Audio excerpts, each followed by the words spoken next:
Boa noite, vamos conversar agora com o governador de São Paulo. Há 3 anos e meio, nesse mesmo local, que é o Hotel Gran Mercury, que nos recebe muito bem, nós também conversamos com então o prefeito de São Paulo, João Dória, e naquela época candidato ao governo do estado. Hoje nós estamos conversando com o governador e candidato à presidência da República PSDB. Essa entrevista foi gravada na sexta-feira, dia 10, aproveitando a passagem do governador por Belém para o encontro do PSDB. Governador, é um prazer poder conversar com o senhor novamente. Mauro, muito obrigado pela oportunidade, novamente, 3 anos e meio depois, grato por estar aqui ao seu lado mais uma vez. Eu acho que agora podemos tirar as nossas máscaras, já passamos álcool em gel. Temos distanciamento. E estamos vacinados, aliás, com 2 doses da mesma vacina. Coronavac, embora nós dois tenhamos sido infectados, né? Mas salvos e bem. Essa é a vantagem. Tomar a vacina salva. Você pode, circunstancialmente, ser infectado, mas você não morre pela Covid. Aproveitando, governador, essa história da vacina, está conflito atualmente no Brasil, já virou, é o que não falta, né? Virou, já é programa diário. Mas o Ministério da Saúde tem sido meio violento nas suas colocações contra a Coronavac, terceira dose. Né? Bolsonarizou. É verdade. Politizou uma coisa que parece que estava tranquila e assim por diante.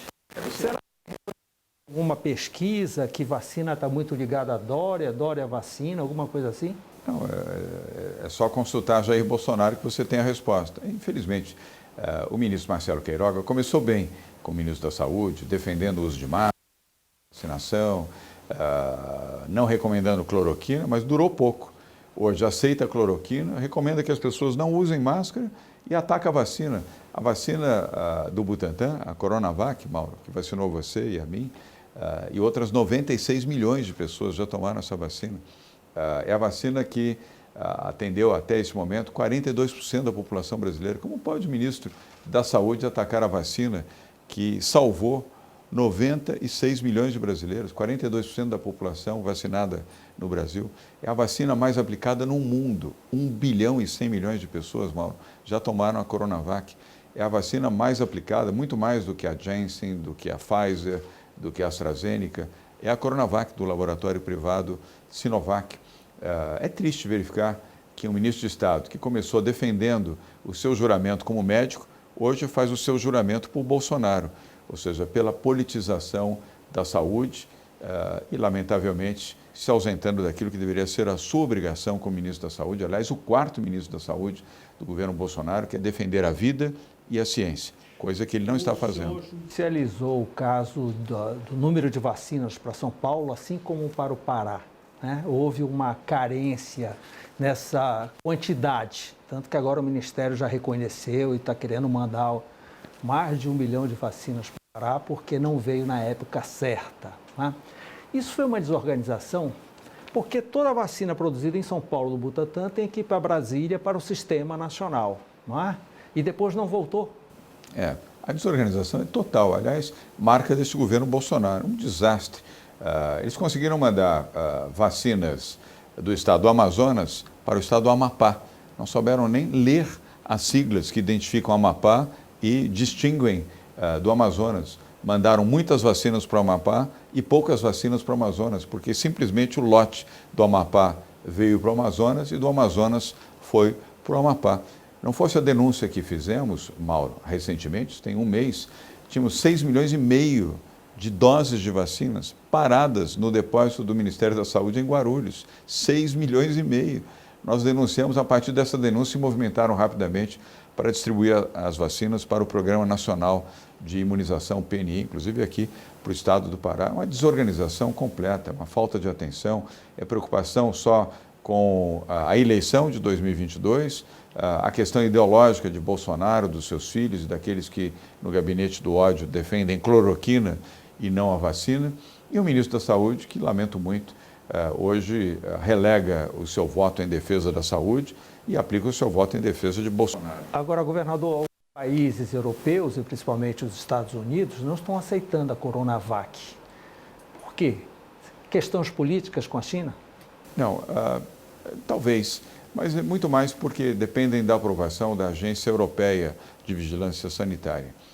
Eu tive informações essa semana de que a Sinovac, também o governo chinês, e a Agência Nacional de Vigilância Sanitária da China está entregando à Vigilância Sanitária Europeia a documentação complementar exigida pela agência europeia e também na sequência para o FDA, que é o Federal Drug Administration dos Estados Unidos. Mas eu quero lembrar que a Organização Mundial de Saúde, a OMS, ratificou a Coronavac como uma vacina segura e eficaz e emitiu um boletim, isso já tem quase 3 meses, atestando que é uma vacina segura, uma vacina eficaz. E eu volto a repetir a você e aos que nos acompanham aqui nesta entrevista. É a vacina mais aplicada no mundo. 1 bilhão e 100 milhões de pessoas já receberam a vacina no Chile, no Brasil, na Argentina, na Tailândia, na Turquia, na Indonésia e, evidentemente, na China. Portanto, é uma vacina eficaz, uma vacina segura. Nós precisamos despolitizar o tema da vacina. Precisamos de muitas vacinas para erradicar a pandemia e voltarmos à normalidade. Governador, no seu plano de concessão, de privatização das estradas em São Paulo, teve agora uma suspensão, né? Porque alguns municípios do litoral reclamaram. O que é que o senhor pretende fazer? O senhor vai recorrer, o senhor vai lutar para essa concessão ou vai recuar? Não, na verdade não foram municípios do litoral, foi mais especificamente Mogi das Cruzes, pelo tema do pedágio. Isso é normal, aliás, é um direito de um município, do seu prefeito, de não desejarem estradas pedagiadas. Mas não há outro caminho, Mauro, para você fazer concessões, portanto, desestatizações de rodovias, se você não pedagiar. São Paulo tem, das 20 melhores estradas do Brasil, 19 estão em São Paulo. E a 20ª é a Dutra, que, aliás, é pedagiada, é concessionada. Aliás, teremos um novo leilão agora, na semana que vem, na B3, da concessão, que é federal, da rodovia Presidente Dutra. E por que São Paulo tem 19 das 20 melhores estradas do Brasil? Porque elas são privadas, assim como na Europa, assim como nos Estados Unidos, assim como no Japão, as estradas são privadas.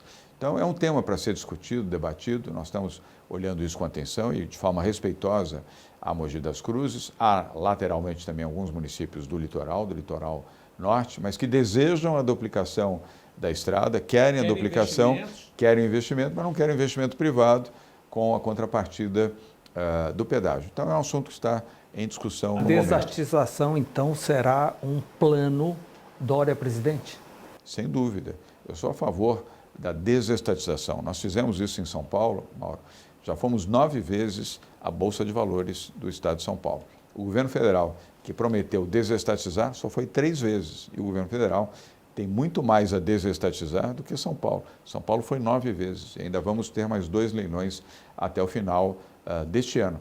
Nós, inclusive, concedemos ao setor privado a maior rodovia do Estado de São Paulo, que é a PIPA, Piracicaba-Panorama. 1.372 quilômetros de rodovia e uma rodovia carbono zero. A modulagem da concessão estabeleceu que era obrigatório que o vencedor da concessão fizesse obras e administração da rodovia com carbono zero. Tem que fazer a neutralização de carbono. A primeira rodovia da América Latina a ser carbono zero. E continuaremos a fazer concessões de rodovias, de aeroportos, dos portos que são fluviais, e esses sim pertencem à administração de São Paulo, até mesmo os parques. Já foram concedidos, a maioria dos parques, ao setor privado, Mauro. O Parque Zoológico de São Paulo, hoje, é privado. O Jardim Botânico de São Paulo, hoje, é privado. Vários outros parques públicos, inclusive de Campos do Jordão, que é uma cidade que eu amo muito e com a qual eu tenho uma relação afetiva muito grande. O Horto Florestal de Campos do Jordão já é privatizado. O Parque do Capivari, onde acontecem as apresentações do Festival de Inverno de Campos do Jordão, já é privatizado. E temos muito mais ainda pela frente. Os 22 aeroportos regionais de São Paulo... Só falta Guarulhos agora. Guarulhos agora vai, e o governo federal insiste em dizer que foi iniciativa deles. Não tem problema. A iniciativa foi do governo de São Paulo. O importante é que aconteça. Enquanto o governo federal briga por pouco, eu luto por muito. No plano do governo federal está a privatização do Porto de Santos e Guarulhos agora na próxima rodada. O Porto de Santos já devia ter sido privatizado, né? Nós estamos com 2 anos de governo. Antes do início do governo Bolsonaro, o ministro Tarcísio Gomes de Freitas falava na privatização do Porto de Santos. Até agora não saiu. E para piorar, ainda impediram a implantação da ponte ligando Santos ao Guarujá, sob alegações absurdas, um investimento privado. Bem, vamos passar um pouquinho para a política direta. O senhor vencendo as prévias do PSDB em novembro, o senhor vai se posicionar como terceira via? Sim, e espero com uma melhor via. Para vencer as eleições, nós não venceremos solitariamente. É preciso ter humildade, capacidade de agregar, somar, respeitar outros partidos para formarmos uma grande frente liberal democrática para, neste eixo central, colocar o Brasil para frente.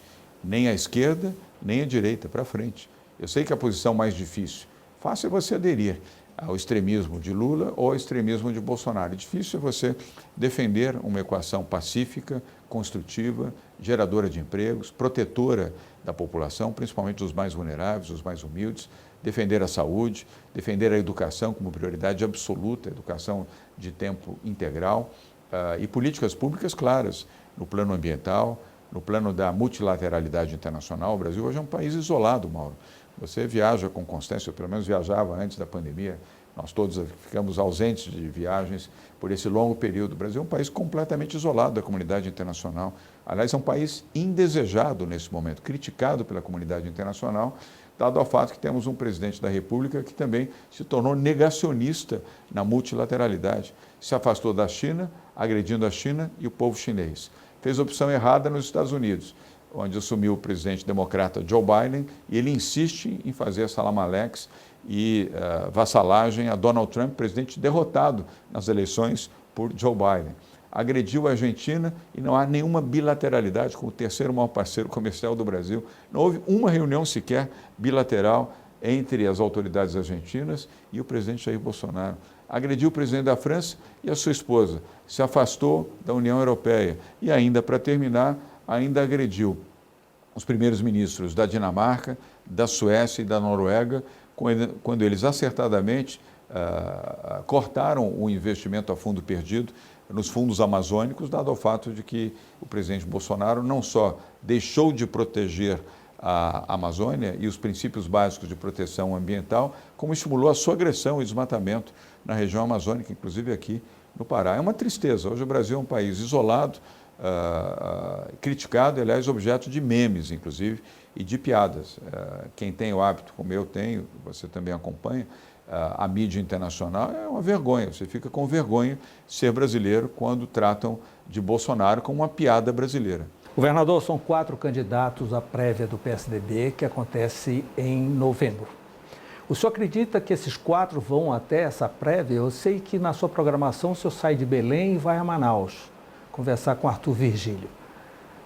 Pode diminuir o número de candidatos? Há um acordo entre vocês para que respeitem e que todos apoiem o vencedor da prévia? Mauro, há o sentimento de que o que vencer terá o apoio dos que não venceram. E eu acredito nisso. O PSDB é um partido democrático. Eu acredito nas prévias. As prévias agregam, somam, estimulam, ampliam o debate e fortalecem o PSDB.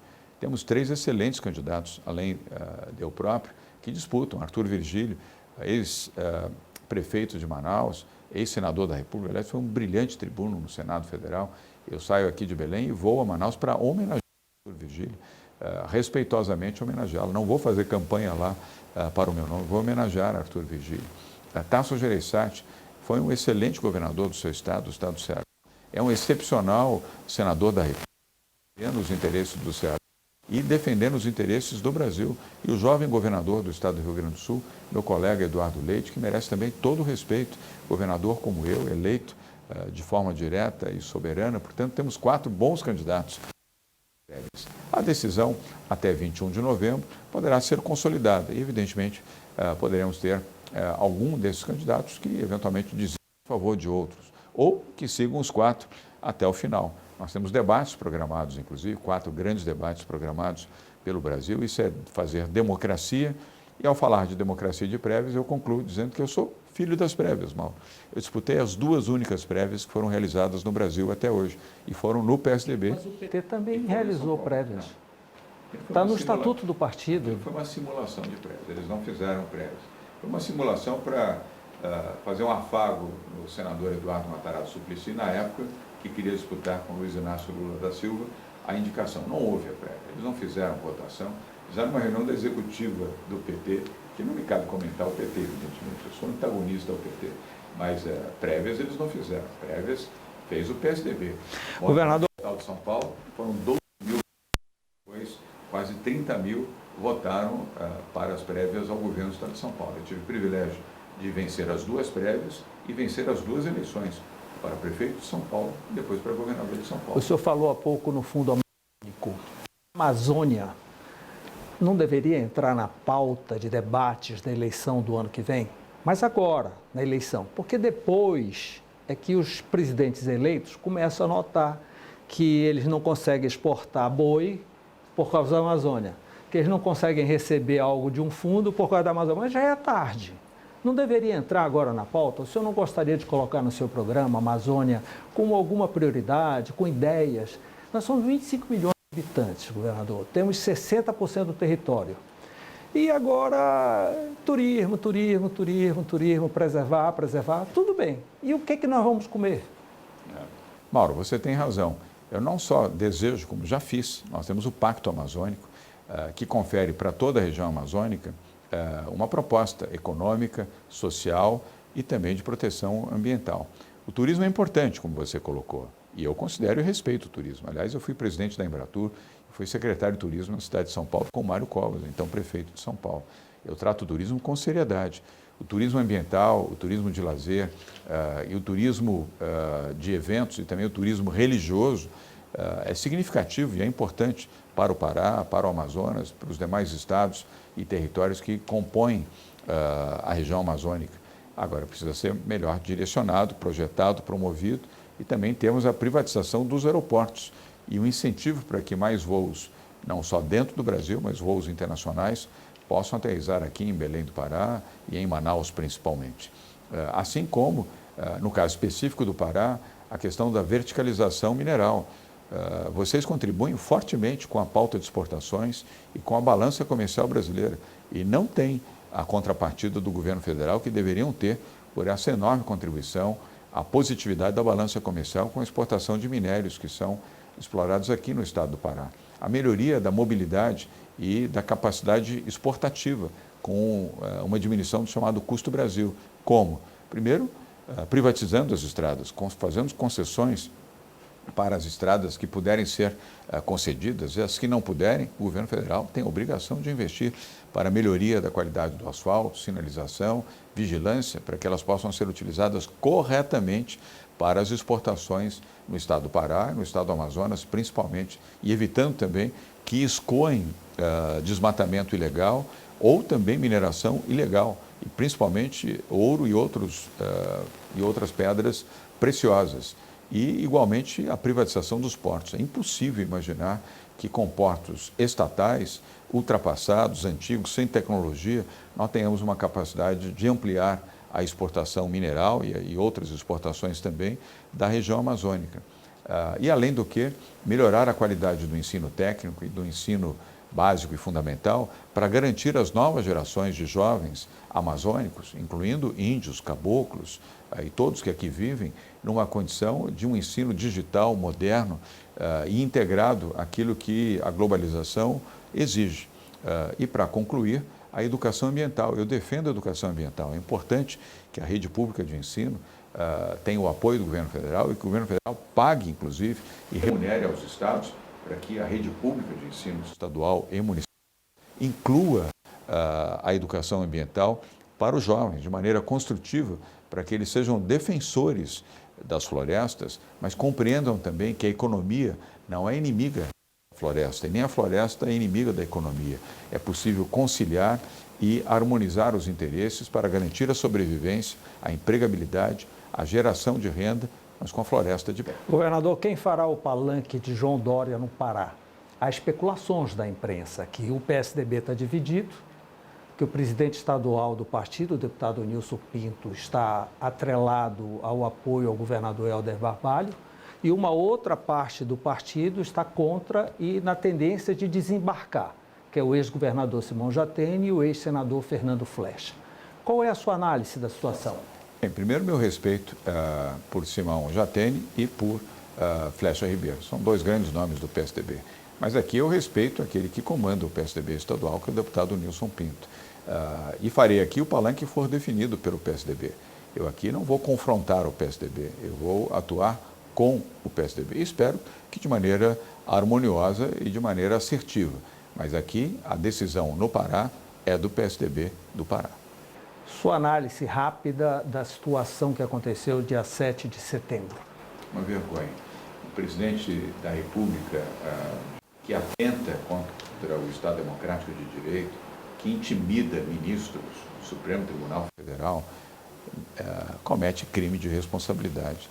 Já temos 131 pedidos de impeachment engavetados no federal com o presidente Arthur. Os atos, as palavras, as manifestações feitas no dia 7 de setembro em Brasília são de uma gravidade absoluta, aliás, reproduzidas por dois discursos antológicos e históricos de Luiz Fux, Suprema Corte, e também do ministro Barroso, que, como presidente do Tribunal Superior Eleitoral, fez um discurso que merece ser adotado e estudado, não apenas hoje, mas pelas próximas gerações. E eu fico penalizado e entristecido de ter um presidente que não lidera o Brasil para o bem, lidera o Brasil para o mal e que flerta com o autoritarismo e a desobediência civil à Constituição que todos nós juramos honrar. Governador João Dória, muito obrigado por mais esse nosso encontro, essa nossa conversa. Volte sempre. Né? Boa sorte, nova caminhada. O senhor, ganhando as prévias, terá que se desincompatibilizar em abril.